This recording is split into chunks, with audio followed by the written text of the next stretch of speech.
Băi, scoate-l băi de acolo. Băi.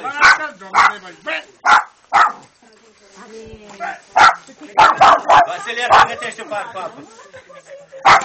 Noi. Dacă îl aude că vine Vasile cu mașina, știu că vine acasă. E simpatic, ai aminte de el? E rău. Avem noroc că nu e de talie mare, că ne-am mâncat pe toți, cred. Da. Da, așa? Pe cine filmezi? A? Pe cine filmezi? Hai, vină. Pe voi. Hai, vină. Nu mă filma pe mine. Filmăm pe piticul ăsta.